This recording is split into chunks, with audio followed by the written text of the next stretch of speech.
പിന്നെ ശിഷ്യഗണങ്ങൾ എങ്ങനെയൊക്കെയാണ്? ശിഷ്യഗണങ്ങൾ ഞാൻ പറഞ്ഞില്ലേ, പറഞ്ഞ പോലെ സ്കൂളിലായതുകൊണ്ട് നമുക്കൊരു പെർമനന്റ് ശിഷ്യരില്ല. അങ്ങനെ പട്ടം കേന്ദ്രീകൃതത്തിലും 10-13 വർഷത്തോളം ജോലി ചെയ്തിട്ടുണ്ട്. സംസ്കൃത യൂണിവേഴ്സിറ്റിയിൽ 5 വർഷം ജോലി ചെയ്തിട്ടുണ്ട്. വേറെ 1-2 സ്കൂൾസിൽ നടനഗ്രാമത്തിൽ 2-3 വർഷം ജോലി ചെയ്തിട്ടുണ്ട്. അങ്ങനെ ചെയ്ത് പെർമനന്റ് കുട്ടികളില്ലായിരുന്നു എനിക്ക്. ഒരു കൊല്ലം കഴിഞ്ഞ് അടുത്ത കൊല്ലം വേറെ കുട്ടികളായിരുന്നു. അത് കഴിഞ്ഞ് ഞാനിപ്പോൾ ഒരു 10 വർഷമൊക്കെ ആയിട്ടുണ്ടാവുള്ളൂ സ്വന്തമായിട്ടൊരു ഡാൻസ് ക്ലാസ് തുടങ്ങിയിട്ട്. സത്യം പറഞ്ഞാൽ നന്ദന സ്കൂൾ ഓഫ് ഡാൻസ്. ഇപ്പം എനിക്ക് എൻ്റെ സ്വന്തം കുട്ടികളെന്ന് പറയാൻ കുറച്ച് കുട്ടികളുണ്ട്. ശിഷ്യഗണങ്ങള് പ്രശസ്തിയിൽ പോയ വല്ല ശിഷ്യഗണങ്ങൾ പോയ ഫിലിം സ്റ്റാർസ് ഒക്കെ ഉണ്ട്. ഞാനിപ്പോൾ പേരെടുത്ത് പറയുന്നില്ല, എന്നാലും പറയാം. നീന കുറുപ്പ് എൻ്റെ അടുത്ത് പഠിച്ചിട്ടുണ്ട്, ബേബി അമ്പിളി എൻ്റെ അടുത്ത് പഠിച്ചിട്ടുണ്ട്. അങ്ങനെ ചില ആളുകളെ കുട്ടികളൊക്കെ പഠിച്ചിട്ടുണ്ട് ഞാൻ.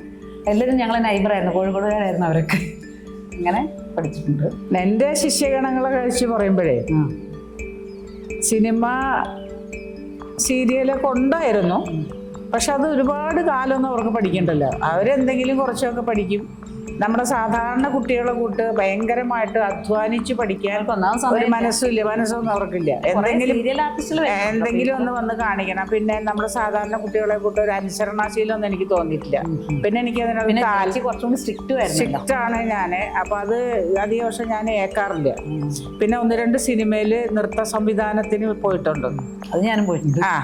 അതെന്താ വെച്ചാൽ മരത്തിന്റെ ചുറ്റില് ഓടിക്കുക, മരത്തിന്റെ മോളിൽ കയറ്റിയിരുത്ത പിള്ളേരെ, ഇതൊക്കെ അമ്മമാര് കണ്ട പിന്നെ ക്ലാസ്സിൽ വിടുവോ? അപ്പൊ അതും സംബന്ധിച്ച് വേറെ നല്ലൊരു ക്ലാസ് അല്ല. അപ്പൊ അതും നിർത്തി. ഞാൻ എന്റെ അനുഭവം കുറെ മുട്ടിയും കോലും സാധനങ്ങളൊക്കെ ഇവിടെ നിന്ന് എടുത്തോണ്ട് അത് നഷ്ടപ്പെട്ടു. ഇതൊക്കെയാണ് സിനിമയുടെ പുറകെ പോയപ്പോ കിട്ടിയത്. അപ്പൊ അത് വേണ്ടെന്ന് വെച്ചു.